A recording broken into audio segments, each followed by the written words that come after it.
am Amy Vetter, and welcome to the Breaking Beliefs podcast. This valuable time is for you to pause in your day and go on your own self-journey. Discover the beliefs that are holding you back from living your best life at work and at home. Learn from the guests on this show as they share their inspirational stories on how they found ways to break internal beliefs that were no longer serving them. Because if you believe you can, you will. And our podcast begins now. Welcome to this episode of Breaking Beliefs, where I interview Byron Patrick, who is a CPA, CITP, CGMA, CCA, and MCSE. He started his career in 1999 as a public practicing CPA. He eventually embraced his passion for technology and merged it with his experiences in public accounting and transitioned to the IT director of a mid-sized CPA firm in 2004. In July 2008, Byron established Simplified Innovations to focus on servicing the needs of CPA firms, which he sold in 2016 and then joined Network Alliance to lead their business development in the CPA industry. In 2019, Byron joined Botkeeper and is currently the VP of Growth and Success, where he works with various teams to help bridge the knowledge gap between accounting and technology. During my interview with Byron, he shared his unique accounting path and how he pivoted throughout his career from being in public accounting to technology, running his own business, and now working as an executive in a high-growth tech startup. Welcome to this episode of Breaking Beliefs. And today I am with my friend, Byron Patrick. So Byron, do you want to give a little background on yourself? Sure, absolutely. So excited to be here. My name is Byron Patrick. I am the VP of Growth and Success at Botkeeper.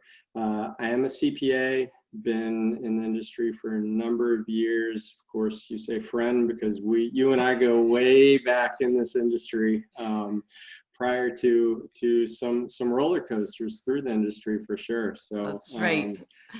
Yeah, excited to be here. Yeah, well, I'm excited to have you. So this is all about your life journey and how you got to be where you are today. So let's start at the beginning. So when you were young, what did you want to be when you grew up? Air Force pilot. Really? How come? Yeah. I just wanted to fly. I love the idea, the freedom of flying and, adrenaline, and it fit. Too many times watching Top Gun? I will say that my VHS tape of Top Gun got worn out pretty good. And I think we were supposed to get part 2 this summer, but I think it's been derailed. Probably, yes. Yeah. So what was it? What did you end up doing with it at all? Did you, when you were younger? Yeah. So kind of funny story. I was actually looking into the Air Force Academy, and there's this event that happens every year at the U.S. Naval Academy, which I grew up right near the Naval Academy, and it was called Boys State. And it was basically they had Girls State somewhere else, but this was Boys State. And it was basically like an opportunity for people interested in going to a military academy to kind of spend a week in a little bit of kind of what it is, and also talking about government and leadership and all types of things. So I signed up and I went, and after a week of learning what it's like to be in a military academy, I decided that was not in my future. And why was that? Basically, following rules that you don't agree with has definitely was highlighted as not a strength of mine. So I decided it was time to make a change. Totally makes sense. So where did you grow up? So I grew up in Crofton, Maryland, which is about 10 minutes outside of Annapolis, Maryland. Just small town. Good life, good people. Yeah. And what did your parents do? So my father owned a construction company, And my mom worked in the medical profession at various doctors' offices. Okay. And so did you get any exposure to what they were doing? Oh yeah, absolutely. Just the construction. A lot of time. I tell people I grew up with a hammer in my hand. Definitely working with that, and also seeing elements of him running a business, which was really interesting. Oh, so he had And his own construction company? oh yeah, he owned the company, and so I definitely looking back, I actually wish I had spent more time learning about him running the company than I did just about him building like really amazing stuff. What did So he build? so he actually did build outs for offices and shopping centers, but he had a lot of really cool projects in like malls and shopping centers where he did some pretty unique stuff. So it was pretty cool. I have a lot of respect for his craft and the way he did things and his eye for precision. Yeah. And so when you say you wish you had spent more time on the business side, what do you mean by that? Yeah, growing up, I don't think I paid much attention to how he ran the business, like what it took to run the business. Like it was really, he got up early, he was up at the crack of dawn, he worked really hard all day, and he came back and it was like rinse and repeat. But I never saw like what went into like winning contracts and the follow-up and even the accounting and everything that went into maintaining it, and he did a lot of that work. So it wasn't until I was older that I started to pay attention to that stuff, but I kind of wish I had paid attention younger. Have you ever gone to him to ask him questions about that side of the business? Oh yeah, I mean, especially as I owned my own company for close to 10 years, and that was definitely where we spent a lot of time. Yeah. Talking about business, and he had a business partner, I had a business partner, the challenges of business partners and things. So yeah, absolutely. So, okay. So you went to military academy and we're like, no, that's not it. So then what? How did you make your next decision? Yeah, so I had an accounting class in high school, and we had just this really awesome accounting professor who it really just made accounting fun. We spent 2 weeks playing Monopoly, kept the books while we were playing Monopoly, and then loaded it into, I think, a DOS-based version of Peachtree, maybe. Yeah. It was crazy. What a creative way to teach it. It's brilliant. It makes so much sense. Because you don't usually hear accounting and fun in the same sentence Not so when much. someone takes a class. Right? Not so much. And he did it. In fact, there's a lot of people I know from high school that went on to accounting careers. And Mr. Krolicki, I very much give him a lot of credit for that. Wow. He did a lot. And we even did a week-long field trip to Disney World and learned about kind of how Disney runs, and got to go backstage and talk to business managers at Disney, and just like, really brought it alive. So at that point, I was like, you know what, this speaks to me. So yeah. I like this accounting avenue. Yeah. Yeah. So where did you go to college? So I went to Salisbury State University, which is a small college on the eastern shore of Maryland. But for anybody who knows Purdue Chicken, it is the Frank Purdue School of Business. So I met Frank quite a few times. So did you do co-ops or internships while you were in school? Or? Yeah, I did some internships, and that was an interesting experience. My main internship that I did was actually in Ocean City, Maryland, which was 30 minutes away, resort town, and I worked for a company that owned a lot of hotels and restaurants. So a lot of accounting going on there. And I got to see a lot of aspects of accounting. I also got to do the cash run every day of all the locations, which was a little insane because I'd have a lot of money in the back of like, a car at the beach. Exactly. But, And money not accounted for.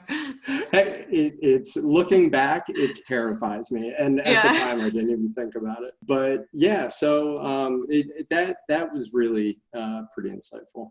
Yeah. So that convinced you to go what route with it? I think it definitely convinced me to plan to stay in public accounting. Mm-hmm. I saw everything that was going on the private side, and I also got to work with the outside accountants and see how they came in and assisted with things. I was like, that's me. I don't want to be in a single place working with one company. So where did you start out? So I started out at a small accounting firm in Annapolis, Maryland, which was a lot of people might know the name Carter Heim. He was at the time the chairman of the Maryland Association of CPAs, which turned out to Is really that how you got impact my started with future. that? Absolutely. I Okay. showed up, and I think it was probably within the first 6 weeks I was there, Carter was like, "Hey, so we have a task force going on at this MACPA thing. You're coming." And that actually set a lot of things in motion. So what did you start doing? Because I think it's an important thing from the standpoint of a young accountant getting involved with associations, because you don't see it as much as you see like the people in leadership and that have been around for a while. So what was good for you as a younger accountant?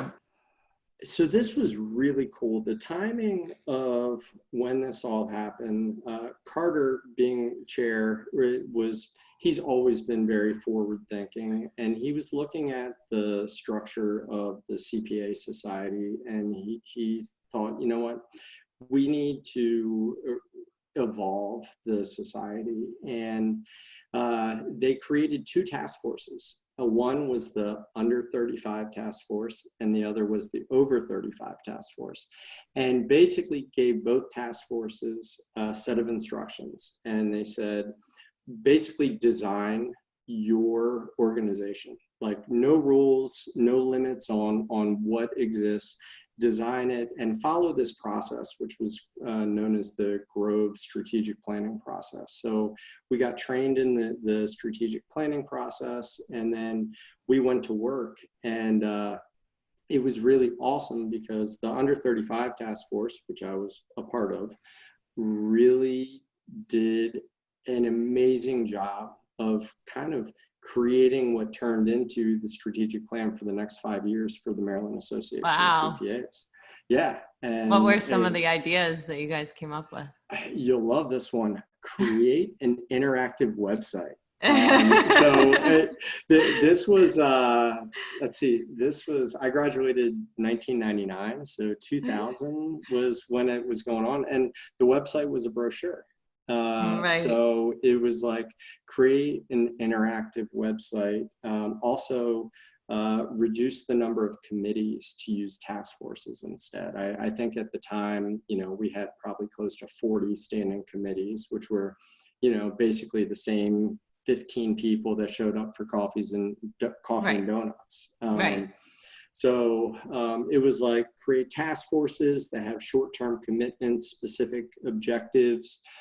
Gosh, I'm trying to remember everything else, but those were two of the big ones that I remember. And I think that's a really important one because you get more voices in that way, and absolutely viewpoints, because exactly what you said, the same people whatever association it is, tend to just be the most involved all the time, but it doesn't mean that's bringing forward progress. And getting different voices in like that, that's a really smart idea.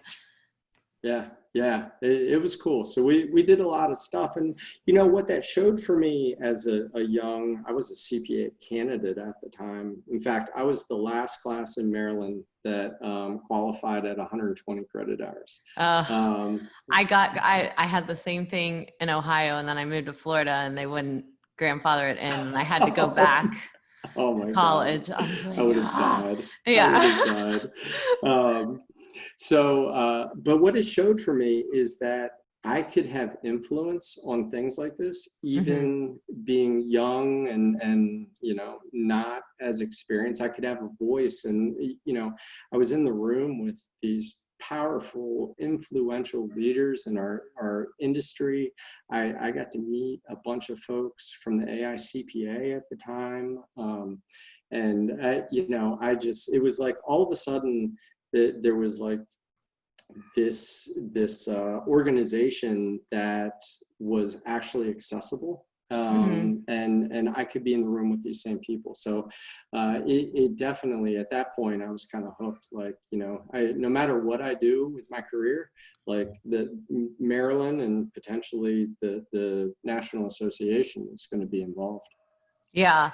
Well, and I think that's a really important point to talk about with influence because well, two things in your story, influence and the fact that when you're making that transition of from going to college to your first job and you're like, this is it, this is what I'm doing.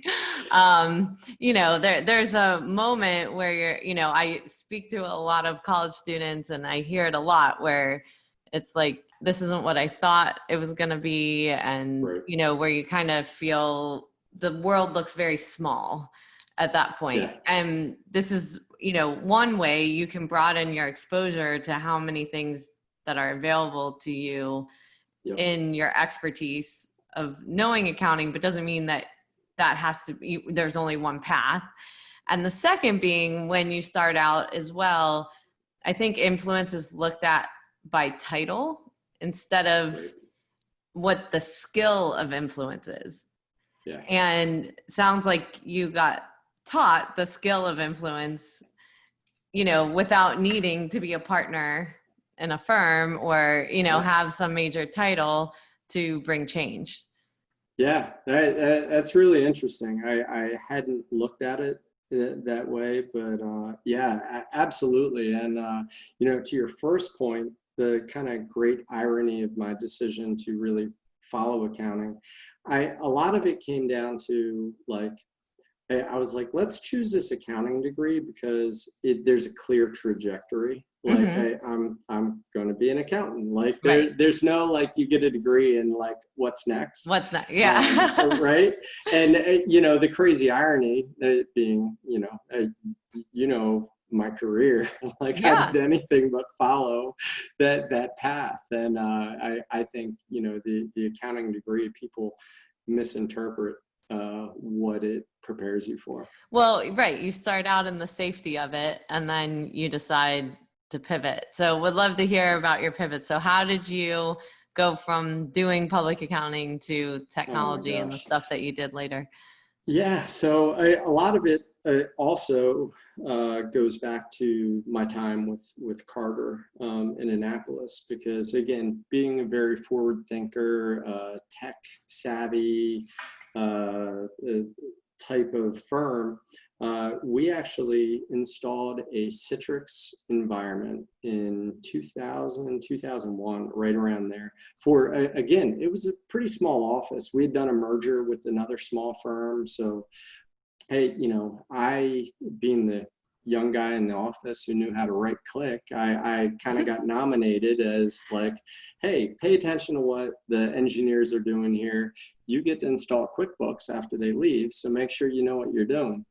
You know, all of a sudden, throughout my time, I realized that more and more of my time was getting spent, you know, fixing computers, helping out the team, installing software, doing updates. and less of my time fell into the billable time category. Right. And eventually it was like, this, like, I'm on a dirt road. Like, I was taking this nice paved road for accounting, and now all of a sudden I've kind of veered off. So ultimately I decided to leave Carter's firm and go to a larger regional firm, because I was like, I'm going to be an auditor. I'm going to put my head down. That's what I'm going to do. And I got there, and I clearly was gravitating back into technology. There's a lot of crazy stories over the next 12 months after I went there in 2003. And but basically 12 months to the day, they approached me and said, hey, you know what? You could be an okay accountant. Yeah. They were like, but we think you could be a really great leader for our technology.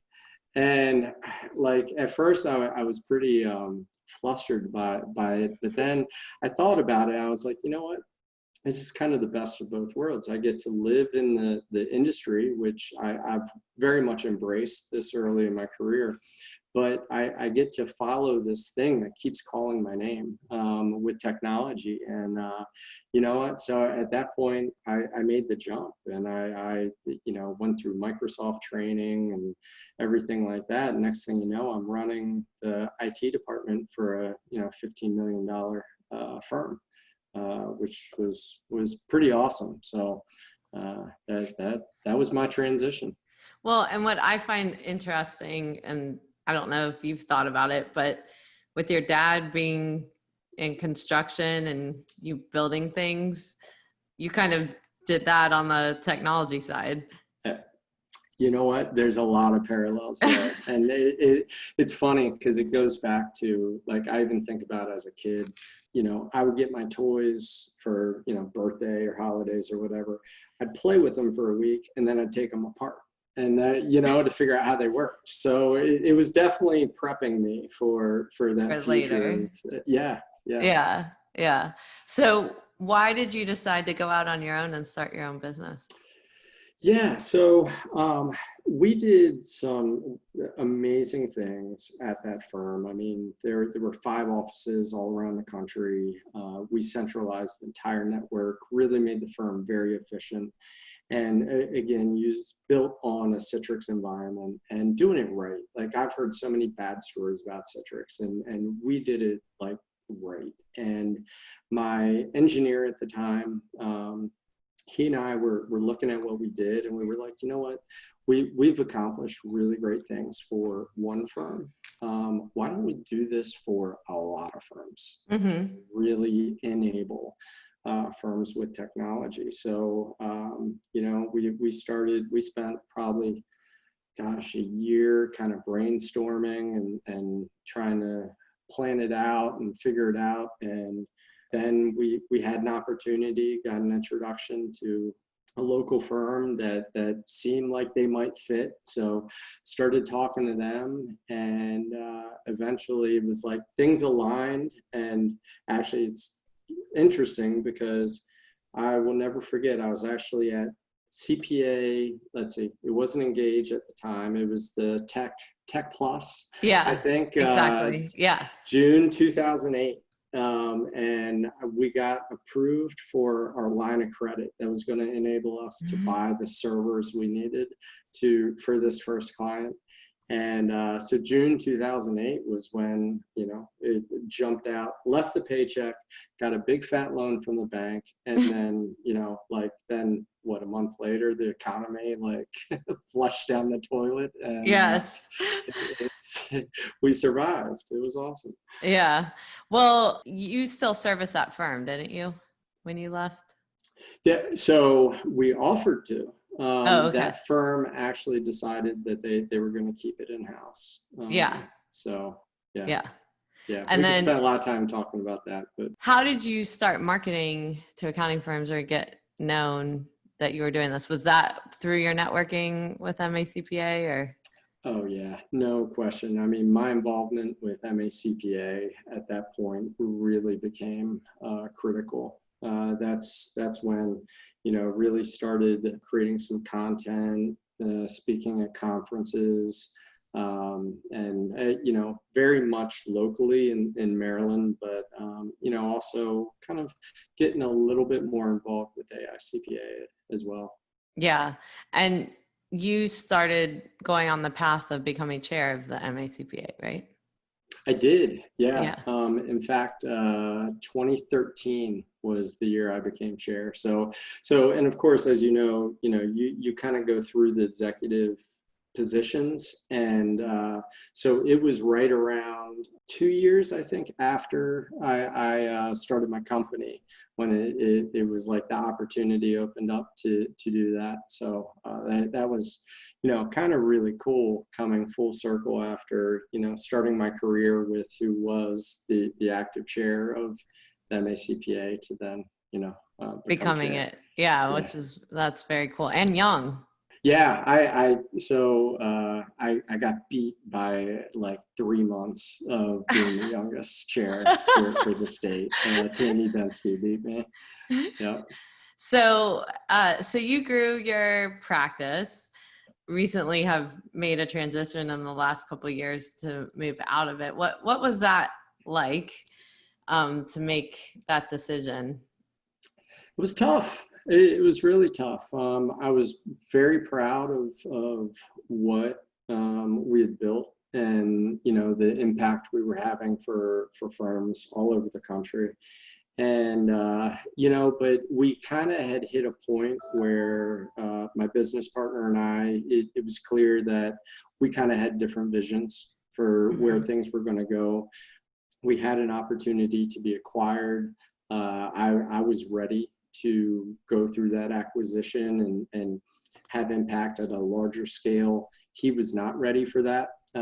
So basically, at that point, I had to make the decision of, what to do next. And he acquired my portion of the ownership.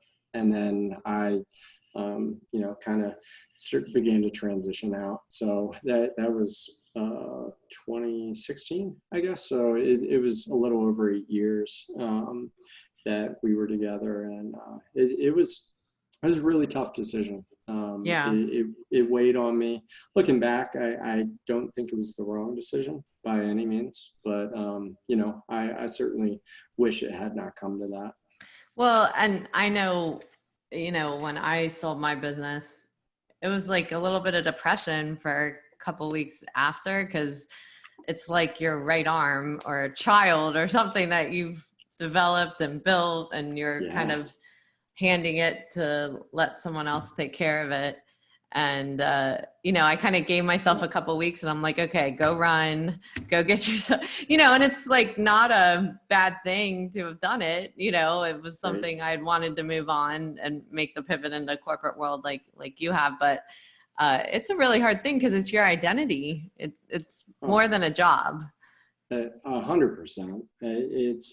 It definitely took some transition time, and I'm sure the company I went to after there, which it was in the same space, they probably, like, I was probably so annoying for the first 6 months, because I'm sure I was like that person who's just always talking about, now their kids are full grown and sharing every single story about yeah.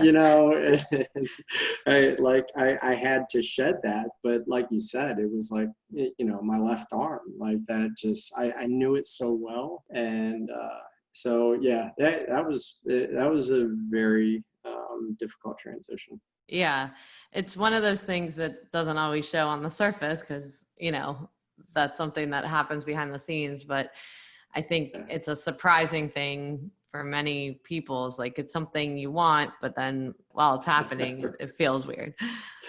Yeah, as do a lot of major changes in yes life. Exactly. Right. So then how did you make the transition into what you're doing now? Yeah, so I being a member of the accounting industry, I've always been looking out to what's next, what is going to come, and what do I think is is going to tweak the way we know accounting today, the way we know the industry today. And there's been a lot of opportunities through the years with various members, vendors within the industry. And I was really keeping my eye out for something that I thought would kind of reflected my desire to have impact on the industry. It wasn't just about, joining up something else that is never going to really change the game. It's just going to, be another player. Right. And, eventually this opportunity with Botkeeper kind of showed up. Jody Padar introduced me to the team out at QB Connect in 2018, I think. 2018. Started talking to them and learning about, what was built, what the vision is, where it's going to go. And it just seemed to make sense. It seemed to be something that I believed was going to have that like kind of dent in the world of accounting. And so March 2019, I made that transition, which it's amazing. I mean, that's only 16 months ago. And it feels like a lifetime, and not in a bad way. People always say that, like, it feels like so much longer. I never know if that's a good thing or a bad thing.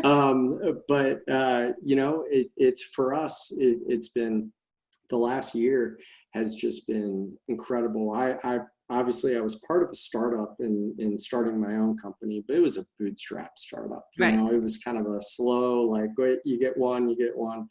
And I had never really been part of kind of a hyper growth environment, VC money and these things. And it's the amount of change that we've had, and even my role. I mean, I started out as a member of the pre-sales team, became the director of the pre-sales team. I'm now the VP of growth and success, which means I have 3 different teams that I'm running. And so, my role has evolved significantly, and just the organization continues to evolve, and it's been pretty wild ride. Well, congratulations on that. That's awesome. Well, thank you. So what kind of, learnings did you have along the way that might have changed your thoughts around how to run a business or how to lead people based on once you've had the experience versus what you thought it was going to be?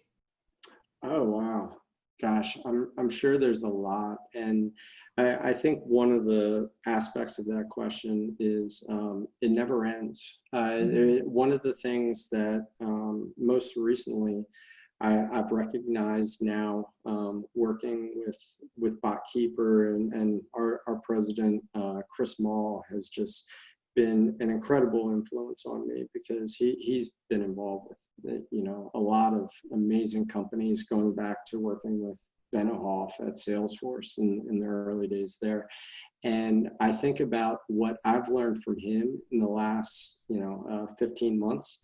Man, if I had this experience like when I started my company, like, wow, I think there would have been a lot of differences. So, I mean, definitely, no matter how much experience you have, you certainly don't have it all under your belt.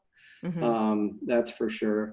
And I think looking at kind of my time with my company, Simplified, I don't think I took enough risks in what I did. It was a lot of, I wanted to get it right the first time.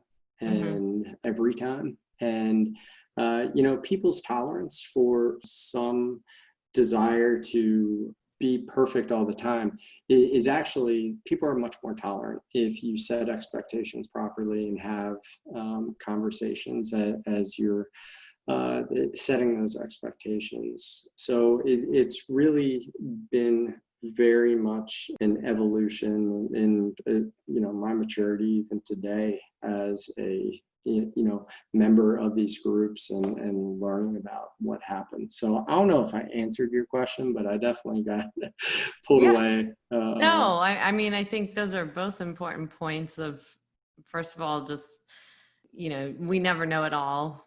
Every new experience is a learning experience, whether that's people, technology, business, whatever it is.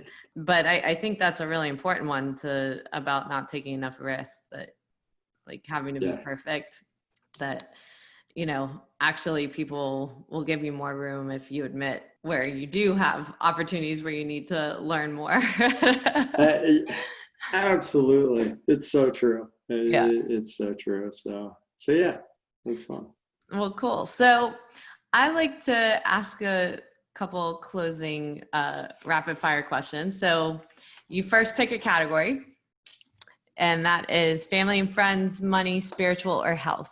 I've been nervous about this because you do this on all your shows. I'm like, which category? I couldn't make a decision leading up. So I'm like, it's going to be a game time decision. Let's do family and friends. Okay. Things or actions that I don't have that I want.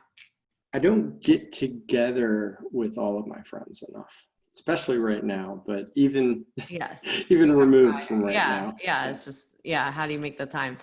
Things or actions that I do have that I want. Close friends, people you can depend on. Yeah. Things or actions I don't have that I don't want. Probably fake friends. Yeah. Hopefully. It's true though, and you have to watch out for that. Yes, absolutely. Yeah, no doubt. There's plenty of people who, want to take advantage of, opportunities and relationships. So yeah, absolutely. And last one, things or actions that I do have that I don't want. Hopefully I'm answering this right. But similar to the first one. So I have a lot of my good friends who reach out regularly, and I'm really bad at getting back to them. So I don't want that bad habit of getting back to them. Yeah. No, very good. So as we end our conversation, is there any takeaways that you want people to walk away from this conversation or your life story with? I would say probably realize there's more chapters. I know for me, as I've had these difficult decisions to make, from leaving Carter's firm to starting my own business to selling my own business, you get caught in the what's next. This has been such a big aspect. You can't even imagine your life. Right. In that next chapter. And so I would say definitely don't fear what's in that next chapter. As long as you maintain what, kind of those values that you built for yourself that you put into the prior chapter, there's going to be good things. So don't be paralyzed by the fear of the unknown and what's next. I love that. Very good one. Cool. All right. Awesome. Well, thank you so much for being on today. And I think there's lots of great things for people to take away. I appreciate it. Thanks so much for having me. Now for our mindful moments with my interview with Byron. And in the beginning of this interview, we talked about his beginnings of working with his father and his construction company, just starting out very young. But one of the things that he looks back at now is he spent more time learning the craft of construction versus the business side and how all of that worked. And I think, that's just perspective over time of, those things that we pay attention to because they're flashier and so forth. But when we look back about what were the nuts and bolts that kept that business together and the sales side and so forth, knowing that had to happen in order to get the kinds of contracts that his father got was really learning later, when he ended up having a business of his own, of going back and asking his father a lot of questions that he had never asked during that time. And those are the things when we start new roles, new jobs, and so forth, is to look around at the people we know. Maybe it's our family members, maybe it's people we network with, and figure out who has been there before that we can ask questions to. We do not have to be perfect all the time and think that we should just know. It's important to do that research and use our resources to help us along the way as we make changes. Now, he also talked about his start in accounting because he had really wanted to be an Air Force pilot. And when he realized that that wasn't something he wanted to do, started in accounting. And I loved the story of how his high school accounting teacher really got him excited by keeping the books through a Monopoly game. And I think it's important that when we are helping people understand concepts and educating even our clients on certain things, is how do we make it fun rather than people not wanting to have the conversation because they don't understand. You know, we're not high school teachers, so we don't necessarily have the opportunity to do something creative like he was talking about, but where can we think out of the box to really help people understand, our clients understand their numbers in different ways that would be relatable to them? And that's really what that high school teacher did, was take something that was relatable to his students and bring it alive so that they understood it and could apply it. And that's really what advisory is.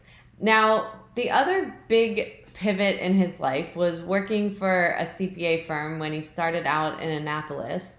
And that partner in that firm really was a key person in Byron's life that got him involved with the MACPA, but he learned so much from this partner about how he ran the business as well.